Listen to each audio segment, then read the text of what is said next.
Nagendra ರಾಜೀನಾಮೆಗಾಗಿ BJP ಪಟ್ಟು ಕಲಾಪದಲ್ಲೂ ಕಪ್ಪು ಶಾಲು ಧರಿಸಿ ಬಂದು ಆಕ್ರೋಶ.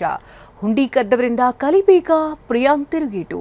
ಎಸ್ಐಆರ್ನಿಂದ ರಾಜ್ಯದಲ್ಲಿ 1,08,00,000 ಮತದಾರರಿಗೆ ಕೋಕ್.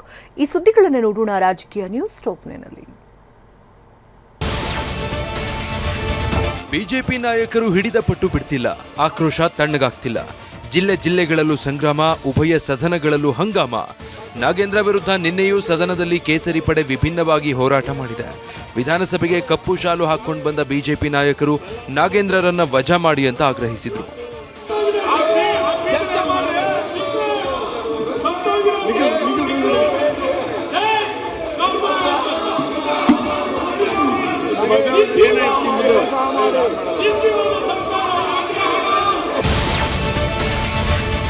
ಕೃಷ್ಣ ಬೈರೇಗೌಡ ಮಾತಾಡುವಾಗ ಗಲಾಟೆ ಮಾಡಿದ ಬಿಜೆಪಿ ನಾಯಕರು ವಾಲ್ಮೀಕಿ ನಿಗಮ ಅಕ್ರಮದ ಹಣ ರಾಹುಲ್ ಮನೆಗೆ ಹೋಯ್ತು ಅಂತ ಘೋಷಣೆ ಕೂಗಿದ್ರು. ಇಷ್ಟೇ ಅಲ್ಲ, ಕಪ್ಪು ಶಾಲು ಹಿಡಿದು ಮೂಡ ಅಂತ ಘೋಷಣೆ ಕೂಗಿದ್ರು.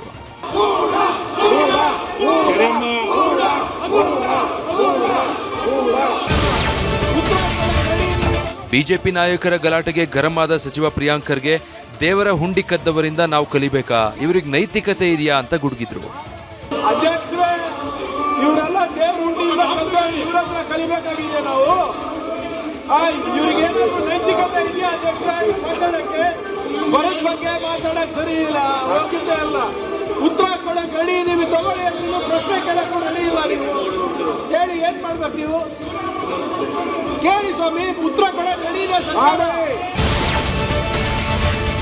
ವಿಧಾನಸಭೆ ಮಾತ್ರ ಅಲ್ಲ, ಪರಿಷತ್ನಲ್ಲಿ ನಾಗೇಂದ್ರ ವಿಷಯವಾಗಿ ಗದ್ದಲ ಜೋರಾಗಿತ್ತು. ಪ್ರಶ್ನೋತ್ತರ ಕಲಾಪದಲ್ಲಿ ವಿಷಯ ಪ್ರಸ್ತಾಪಿಸಿದ ಛಲವಾದಿ ನಾರಾಯಣ ಸ್ವಾಮಿ ನಾಗೇಂದ್ರ ರಾಜೀನಾಮೆಗೆ ಆಗ್ರಹಿಸಿದ್ರು, ಪ್ಲಗ್ ಕಾರ್ಡ್ ಪ್ರದರ್ಶಿಸಿದ್ರು.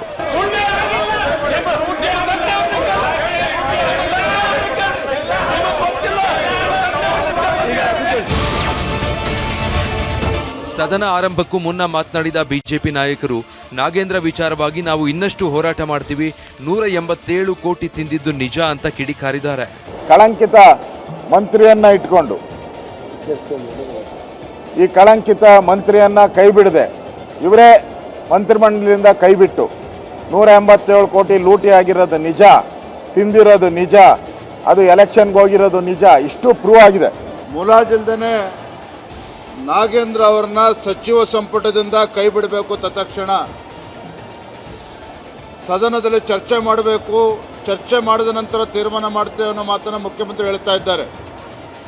ನಾಗೇಂದ್ರ ವಿಚಾರದಲ್ಲಿ ಸಿದ್ದರಾಮಯ್ಯನವರು ಮುಖ್ಯಮಂತ್ರಿಗಳಾಗಿದ್ದಾಗಲೇ ಎಲ್ಲವೂ ಕೂಡ ಸಮಗ್ರವಾಗಿ ಚರ್ಚೆ ಆದ ನಂತರವೇ ಅವರು ಮಂತ್ರಿ ಸ್ಥಾನದಿಂದ ಕೈ ಬಿಡಲಾಯಿತು. ಇಂದಿನ ಸಿದ್ದರಾಮಯ್ಯನವರ ಅವಧಿಯಲ್ಲಿ ಸದನದ ಒಳಗೇನೆ ಅಂದಿನ ಮುಖ್ಯಮಂತ್ರಿ ಸಿದ್ದರಾಮಯ್ಯನವರು ಒಪ್ಕೊಂಡಿದ್ದಾರೆ, ಹೌದು ಈ ರೀತಿ ಹಣ ದುರುಪಯೋಗ ಆಗಿದೆ, ಹಣ ಡೈವರ್ಷನ್ ಆಗಿದೆ ಅಂತ, ವಾಲ್ಮೀಕಿ ನಿಗಮದ ವಾಲ್ಮೀಕಿ ಜನಾಂಗದ ಜನರಿಗೆ ಅನ್ಯಾಯ ಆಗಿದೆ ಅಂತ ಒಪ್ಕೊಂಡ್ರು ಸಹ.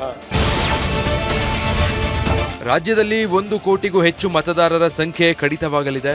ರಾಜ್ಯದಲ್ಲಿ ಜೂನ್ 30ರಿಂದ ಮತಪಟ್ಟಿ ವಿಶೇಷ ಪರಿಷ್ಕರಣೆ ಅರ್ಥಾತ್ ಎಸ್ಐಆರ್ ಆರಂಭ ಆಗಿತ್ತು. ಮೊನ್ನೆಗೆ ಎಸ್ಐಆರ್ ಪ್ರಕ್ರಿಯೆ ಅಂತ್ಯವಾಗಿದೆ.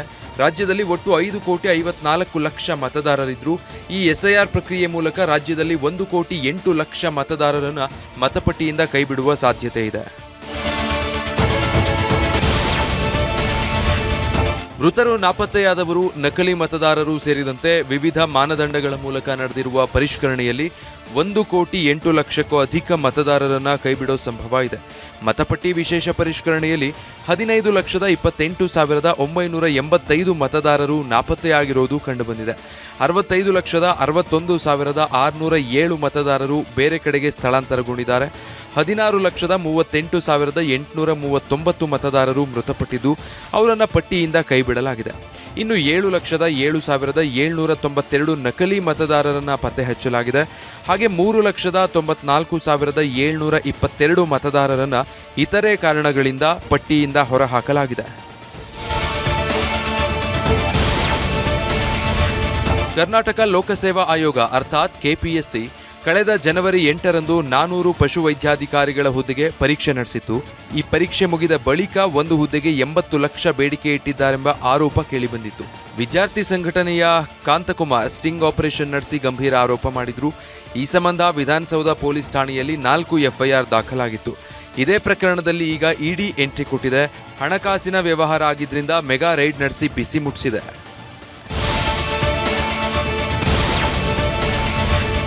ಕೆಪಿಎಸ್ಸಿ ನಡೆಸಿದ್ದ ಪಶುವೈದ್ಯಾಧಿಕಾರಿ ನೇಮಕಾತಿಯಲ್ಲಿ ಅಕ್ರಮ ಆರೋಪ ಕೇಳಿಬಂದಿತ್ತು. ನೇಮಕಾತಿಗಾಗಿ ಅಭ್ಯರ್ಥಿಗಳಿಂದ 70 ರಿಂದ 80 ಲಕ್ಷ ಲಂಚ ಪಡೆದಿರುವ ಆರೋಪ ಕೇಳಿಬಂದಿತ್ತು. ಮಧ್ಯವರ್ತಿಗಳ ಲಂಚದ ಬೇಡಿಕೆ ಕುರಿತು 4 ಎಫ್ಐಆರ್ ದಾಖಲಾಗಿತ್ತು. ಇಡಿ ಅಧಿಕಾರಿಗಳು ಮಾಜಿ ಅಧ್ಯಕ್ಷ ಶಿವಶಂಕರಪ್ಪಗೆ ಬಿಸಿ ಮುಟ್ಟಿಸಿದ್ದಾರೆ. ಪುತ್ರಿ ಸುಮಾ ಹೆಸರಿನಲ್ಲಿ ಬೆಂಗಳೂರಿನ ಡಾಲರ್ಸ್ ಕಾಲೋನಿಯಲ್ಲಿರುವ ಹೊಯ್ಸಳ ಡ್ರೀಮ್ಸ್ ಅಪಾರ್ಟ್ಮೆಂಟ್ನಲ್ಲಿರುವ ಫ್ಲಾಟ್ ನಂಬರ್ 304ರ ಮೇಲೆ ದಾಳಿ ಮಾಡಲಾಗಿದೆ. ಹಾಗೆಯೇ ಕಲಬುರಗಿಯ ಆನಂದ ನಗರದಲ್ಲಿರುವ ನಿವಾಸದ ಮೇಲೂ ದಾಳಿಯಾಗಿದೆ. ಮಗಳ ನಿವಾಸ ಮತ್ತು ಕಲಬುರಗಿ ನಿವಾಸದಲ್ಲಿ ಕೆಲ ದಾಖಲೆಗಳು ಪತ್ತೆಯಾಗಿದ್ದು ಬ್ಯಾಗ್ಗಳಲ್ಲಿ ಕೊಂಡೊಯ್ದಿದ್ದಾರೆ.